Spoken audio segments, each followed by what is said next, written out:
On Friday morning, White House advisor Kellyanne Conway took a big risk and actually went on Good Morning America opposite George Stephanopoulos to defend Donald Trump's Twitter attacks against Mika Brzezinski and Joe Scarborough from MSNBC's Morning Joe. Now, during her defense, when asked if she endorses these tweets, Kellyanne Conway kind of flubbed a bit and admitted something that everybody in America already knows. Take a look. No, look, that's exactly what I'm saying to you, George, that the toxicity both ways coming to the president is terrible. Did you catch that? Toxicity both ways is what she said before she attempted to correct herself, meaning that she is acknowledging that there is toxicity coming from the President of the United States in his Twitter feed. Now, that is a massive statement. This is the first time we've ever seen any kind of glimmer of truth coming out of the mouth of Kellyanne Conway.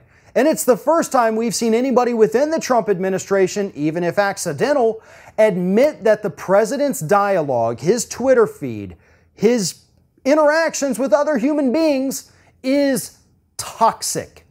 And it absolutely is. Donald Trump should have more self-control as a 70-year-old man who's president of the United States.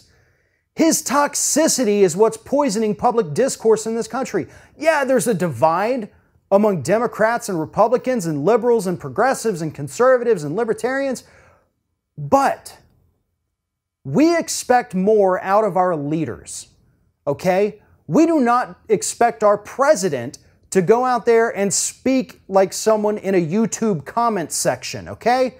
We want a little better from the people who lead us. Leave the uncivil discourse to the uneducated masses who have nothing better to do than go online to comment sections and say horrible things about people they don't even know. From the president, we want something better. And Kellyanne Conway almost admitted that. Now, later on in this interview, Kellyanne Conway tries to steer Stephanopoulos in a different direction to talk about all of the great things Donald Trump is doing for American women. Take a look. And, you know, this is what's going on. The idea that the media are covering, large parts of the media anyway, are covering personal insults about the president, this invective, and really denying America's women their rightful knowledge on what he's doing for them on taxes, Kellyanne, on as you know, healthcare, we wouldn't be talking about... That's right, folks. Don't get distracted by this sexist tweet or, you know, all of the sexist things that Donald Trump has said since he's been in the public eye. Focus on his non-sexist tax reform policy or his health care policy or his infrastructure policy. Because according to Kellyanne Conway right there, by focusing on the tweets, we're not educating women on how these policies, tax reform, health care, and infrastructure, help American women.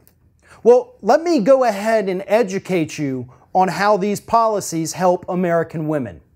If you make less than $1 million a year in the United States and you're a woman, they don't help you at all. There you go. I took care of it for you there, Kellyanne Conway, because the health care plans put forward by your party slashes funding for Planned Parenthood. You have attempted actually to completely gut all of the funding for Planned Parenthood, so low-income women throughout the United States cannot get access to affordable health care.